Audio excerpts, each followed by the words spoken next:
সামনেই তোমাদের মাধ্যমিকের পরীক্ষা, আর মাধ্যমিকে ভূগোল সাবজেক্টে তোমাদের কিন্তু ওই শর্ট কোশ্চেন মানে 2 নম্বর 3 নম্বরের কোশ্চেনে কিন্তু অনেকের অনেক ভয় রয়েছে, মানে কি ধরনের কোশ্চেন করব। বিশেষ করে স্যার যারা ওই 60%, 70%, 75%, 80% নাম্বার পেতে চায়, তাদের মধ্যে একটা ওই 2 নম্বর 3 নম্বরের কোশ্চেন নিয়ে একটা কনফিউশন রয়েছে বা একটা ভয় রয়েছে যে কোন ধরনের কোশ্চেনগুলো আসবে ভূগোলে যদি কোশ্চেন কঠিন হয়ে যায়। তো এই জন্য তোমাদের আজকের এই সাজেশন ভিডিও, ভূগোলের সাজেশন ভিডিও। স্যারের অভিজ্ঞতা থেকে স্যার কোশ্চেনগুলো দিয়েছেন যে হ্যাঁ আসবে মোটামুটি 75%, 80% তো অবশ্যই, মানে ওটা তো আশা করাই যায়, কিন্তু তার মানে এই নয় যে পুরোপুরি 100% এখান থেকেই চলে আসবে, তাহলে তো আমরা কোশ্চেন করতাম। একদম একদম। তো তোমরা স্যারের কথা শোনো ভালো করে। আর এই যে সাজেশনের যে পিডিএফটা, ওই পিডিএফটা আমাদের বংমিস্ট্রি অ্যাপে তুমি পেয়ে যাবে। বংমিস্ট্রি অ্যাপে কিভাবে কি পাবে সেটা স্যার শেষে তোমাদের বলে দেবেন। ঠিক আছে স্যার, শুরু করুন তাহলে। ওকে, দেখো ফার্স্ট আমাদের একদম প্রথম অধ্যায়, 6টি অধ্যায়ের মধ্যে তোমার কিন্তু প্রত্যেকটা অধ্যায় থেকে তোমার কোশ্চেন থাকবে। দেখো ফার্স্ট বহির্জাত প্রক্রিয়া ও তাদের দ্বারা সৃষ্ট ভূমিরূপ। তো এখান থেকে 2 মার্কের যে কোশ্চেনগুলো আমরা বেছে নিয়েছি, একদম ষষ্ঠ ঘাতের সূত্র যেটা হপকিন্স দিয়েছিলেন, সেই ষষ্ঠ ঘাতের সূত্র কাকে বলে কিংবা ক্ষয়ী ভবন কাকে বলে। দেখো কোশ্চেনগুলো অনেক কমন মনে হবে, টেস্ট পেপার থেকেও যেন কমন মনে হবে।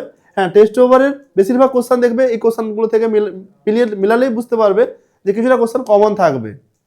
আবহবিকার বলতে কি বোঝো বা কাকে বলে, নগ্নি ভবন কাকে বলে, জলবিভাজিকা কাকে বলে, ঠিক আছে। ক্যানিয়ন বলতে কি বোঝো, দেখো এমনি গিরিখাত কিংবা ক্যানিয়নের পার্থক্য যেমন আছে, তাও আমরা তুলে ধরেছি যে ক্যানিয়ন কাকে বলে সংজ্ঞাও কিন্তু আসতে পারে। কিংবা মিয়েন্ডার বলতে কি বোঝো, প্রপাতকূপ কি, স্বাভাবিক বাঁধ বা লিভি, ঠিক আছে, স্বাভাবিক বাঁধ বা লিভি কি। নেক্সট ইনসেলবার্জ কি, অবরোহণ এবং আরোহণ কাকে বলে। দেখো শুধুমাত্র অবরোহণও দিতে পারে, অবরোহণ বলতে কি বোঝো, কিংবা আরোহণ বলতে কি বোঝো, আরোহণ প্রক্রিয়া বলতে কি বোঝো। দুটোর মধ্যে পার্থক্যও আসতে পারে, হয়তো 2 মার্কের পার্থক্যটা দেয় না, ওটা 3 মার্কের ক্ষেত্রে হতে পারে। নেক্সট পলল বেচনী কাকে বলে, প্রপাতকূপ যেটা জলপ্রপাতের নিচে সৃষ্টি হয়, প্রপাত জলপ্রপাত প্রপাতকূপ, ঠিক আছে, ওই প্রপাতকূপ কাকে বলে। হিমরেখা কি, বাঘশুণ্ড কি। অর্থাৎ প্রত্যেকটা এখানে অনেকগুলো কোশ্চেন মনে হবে, কিন্তু ভূমিরূপ রিলেটেড কোশ্চেন পড়া মানেই কিন্তু এগুলো পড়ে এসছে। যে হিমবাহের ক্ষয়কার্য ভূমিরূপটা যেহেতু আমাদের চলে এসছে, ওই জন্য লং কোশ্চেনে দেওয়া হয়নি, কিন্তু এখান থেকে সেই বাঘশুণ্ড ক্রেভাস এই রিলেটেড কিন্তু কোশ্চেনগুলো এই কারণেই দেওয়া হয়েছে 2 মার্কের করে। নেক্সট গ্রাবরেখা কি, বারখান কি, জিয়ান কাকে বলে, পেডিমেন্ট ও বাজাদা কাকে বলে, লোয়েস কি, নদী অববাহিকা। দেখো রিভার বেসিনে নদী অববাহিকা, ধারণ অববাহিকা দুটো থেকে কিন্তু প্রায় এদিক ওদিক করে ঘুরিয়ে দেয়, এবারে যদি ওটা দেয় এবারে ওটা দেয়, তাহলে নদী অববাহিকা কিংবা ধারণ অববাহিকা কাকে বলে বা বলতে কি বোঝো। হিমশিড়ি কাকে বলে, ঝুলন্ত উপত্যকা, অবঘর্ষ ক্ষয়, নদীর ক্ষয়কার্যের একটি প্রক্রিয়াও দিতে পারে, কিংবা অবঘর্ষ ক্ষয়, কিংবা জলবিভাজিকা বলতে কি বোঝো বা কাকে বলে। এই হচ্ছে প্রথম অধ্যায়ে 2 মার্কের প্রশ্ন। নেক্সট দেখো আমরা 3 মার্কের কিছু প্রশ্ন প্রথম অধ্যায় থেকে, যেগুলো 3 মার্কের আসার সম্ভাবনা রয়েছে। ফার্স্ট, সব নদী মোহনায় বদ্বীপ গড়ে ওঠেনি কেন বা বদ্বীপ গড়ে না ওঠার কারণ আলোচনা করো। দেখো মরু অঞ্চলে বায়ুর কার্যের প্রাধান্য আলোচনা করো। মরু অঞ্চলে বায়ুর, ঠিক না, এই বায়ুর কার্যের প্রাধান্য দেখা যায় কেন। ঝুলন্ত পথ জলপ্রপাত সৃষ্টি হয় কেন। অবরোহণ ও আরোহণের মধ্যে পার্থক্য, ঠিক আছে। নেক্সট গিরিখাত ও ক্যাননের মধ্যে পার্থক্য লেখো। নদীর ক্ষয়কার্যের প্রধান প্রক্রিয়াগুলি আলোচনা করো। বারখান ও শিব বালিয়াড়ির মধ্যে পার্থক্য নিরূপণ করো। হিমরেখার উচ্চতা সব ঋতুতে সমান হয় না কেন, কেন সব ঋতুতে সমান হয় না, পার্থক্য লক্ষ্য করা যায় তা আলোচনা করো। পেডিমেন্ট ও বাজাদার মধ্যে পার্থক্য লেখো। ঝুলন্ত পথ জলপ্রপাত সৃষ্টি হয় কেন, ভেরি ভেরি ইম্পর্টেন্ট একটি কোশ্চেন, ঠিক আছে, এবং খুব ভালো কোশ্চেন। রসেমতানে ও ডামলিনের মধ্যে পার্থক্য লেখো। বদ্বীপ গড়ে ওঠার অনুকূল পরিবেশ আলোচনা করো। দেখো বদ্বীপ গড়ে না ওঠার কারণ দেওয়া হয়েছে, আবার গড়ে ওঠার অনুকূল পরিবেশগুলি আলোচনা করো। দুটো কোশ্চেন কিন্তু আলাদা, এক নয়, একটু ঘোরাতে হয় উত্তর লেখার সময়। ইয়ারদাং ও জুইগানের মধ্যে পার্থক্য লেখো। এগুলো কিন্তু আমাদের প্রথম অধ্যায় 3 মার্কের গুরুত্বপূর্ণ প্রশ্নগুলো। নেক্সট দ্বিতীয় অধ্যায় দেখতে পাচ্ছ বায়ুমণ্ডল, এখান থেকে 2 মার্কের যে কোশ্চেনগুলো। দেখো ওজন গহ্বর কিংবা শিশিরাঙ্ক চিনুক বলতে কি বোঝো, এগুলো একসঙ্গে দেওয়া হয়েছে। ল্যাব স্টেট, যাকে নর্মাল ল্যাব স্টেট বলছি, যেটা উষ্ণতার স্বাভাবিক হ্রাসের হার, সেটা কাকে বলে বা বলতে কি বোঝো। কার্যকরী সৌর বিকিরণ বলতে কি বোঝো। তাপের সমতা বলতে কি বোঝো। ফেরেলের সূত্র, অশ্বক্ষাংশ কাকে বলে। গর্জনশীল চল্লিশা ওই যে অশ্বক্ষাংশ আর গর্জন 40। ঠিক। ডোলড্রাম বলতে কি বোঝো? আইটিসিজেড, যেটা ইন্টার টপিক্যাল কনভার্জেন্স জোন, ঠিক আছে, আন্তঃক্রান্তীয় অভিসরণ অঞ্চল। কি? আপেক্ষিক আর্দ্রতা কাকে বলে? ধোঁয়াশা কাকে বলে? টপোপজ কি? সমস্ত রেখা কাকে বলে? বিকিরণ পদ্ধতি কাকে বলে? এল নিনো কাকে বলে? কালবৈশাখী কাকে বলে? আশ্বিনের ঝড় কাকে বলে? আশ্বিনের ঝড় বলতে কি বোঝো বা কাকে বলে? নেক্সট, বায়ুমণ্ডল থেকে 3 মার্কের যে কোশ্চেনগুলো, সেই 3 মার্কের কোশ্চেনগুলো একটু এক ঝলকে দেখে নেই।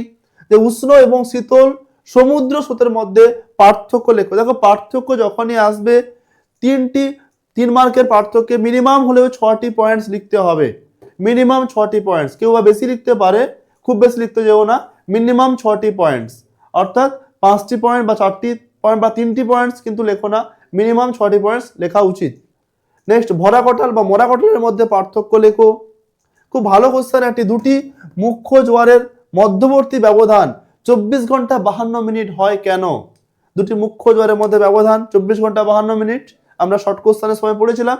তো এটাও কিন্তু এটা 3 মার্কের একটি কোশ্চেন, 24 ঘন্টা 52 মিনিট কেন হয়।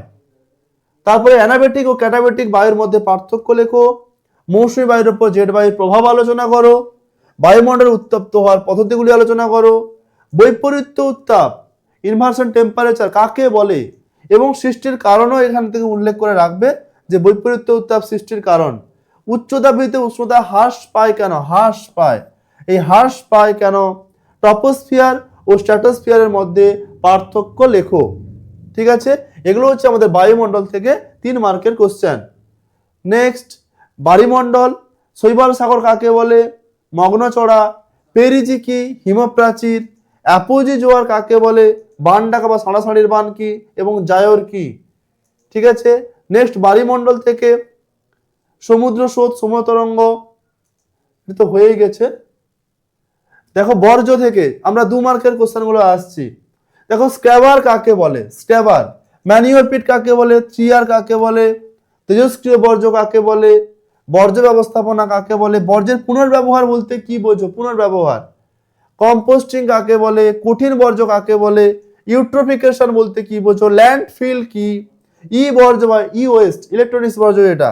জৈব বর্জ্য কাকে বলে? জীব বিশ্লেষ্য বর্জ্য কাকে বলে? স্ক্র্যাবার কি? লিচেট কি?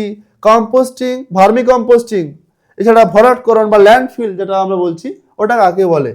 নেক্সট, আমরা 3 মার্কের কোশ্চেন, এটা শিক্ষার্থীর ভূমিকা বর্জ্য ব্যবস্থাপনায়, ভালো করে দেখে রাখো। 4R পদ্ধতি। তারপরে হচ্ছে জৈবভঙ্গুর ও জৈব অভঙ্গুর বর্জ্যের মধ্যে পার্থক্য লেখো। পরিবেশের উপর বর্জ্যের প্রভাব আলোচনা করো। বর্জ্য ব্যবস্থাপনা গুরুত্ব বা প্রয়োজনীয়তা, বর্জ্যগুলো কেন ব্যবস্থাপনা করা প্রয়োজন, এই গুরুত্ব বা প্রয়োজনীয়তা। প্রকৃতি অনুসারে বর্জ্যের শ্রেণীবিভাগ, বর্জ্য ব্যবস্থাপনার 4R তো এটা হয়েছে রিপিটেড। বর্জ্য ব্যবস্থাপনার শিক্ষার্থীর ভূমিকা, গ্যাসীয় বর্জ্য নিয়ন্ত্রণের উপায়গুলি লেখো। নেক্সট, আমরা ভারতের প্রাকৃতিক ও অর্থনৈতিক পরিবেশ, এখান থেকে 2 মার্কের কিছু কোশ্চেনগুলো দেখে নাকি। দেখো, দুন কি? কাকে? কচ্ছের রন, মালনাদ ও ময়দান কি? ধাপ চাষ ও ফালি চাষ, এটা ফালি। ফালি চাষ কাকে বলে? তারপরে খাদার, খাদার ও ভাঙার কি? ঠিক আছে, খাদার ও ভাঙার। ম্যানগ্রোভ অরণ্য কাকে বলে? মৌসুমী বিস্ফোরণ কি? কালবৈশাখী। বাগিচা কৃষি কাকে বলে? মিলেট কাকে বলে? বাণিজ্যিক ফসল কাকে বলে? সবুজ বিপ্লব। ইঞ্জিনিয়ারিং শিল্প কাকে বলে? অর্থবিদ্যুৎ শিল্প কাকে বলে? বিশুদ্ধ ও অবিশুদ্ধ, অবিশুদ্ধ কাঁচামাল কাকে বলে? অনুসারী শিল্প কাকে বলে? সেল কি? পণ্য সূচক, এটা পণ্য সূচক হবে, পণ্য সূচক। পণ্য সূচক কাকে বলে? সংযোজন ভিত্তিক শিল্প কাকে বলে? ভারতের প্রাকৃতিক পরিবেশ থেকেও কোশ্চেনটা, এটা কিন্তু ইউনিট।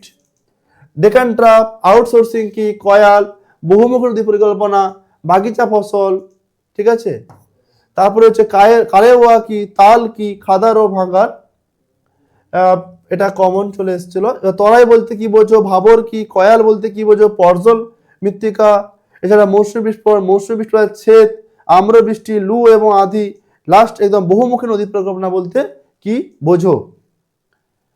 নেক্সট, আমাদের 3 মার্কের কোশ্চেন ভারতের প্রাকৃতিক অর্থনৈতিক পরিবেশ থেকে। দেখো, রেলপথকে ভারতের জীবনরেখা বলা হয় কেন? ম্যানগ্রোভ উদ্ভিদের বৈশিষ্ট্য, ভারতীয় কৃত জলসেচের গুরুত্ব। বহুমুখী নদী পরিকল্পনা কাকে বলে?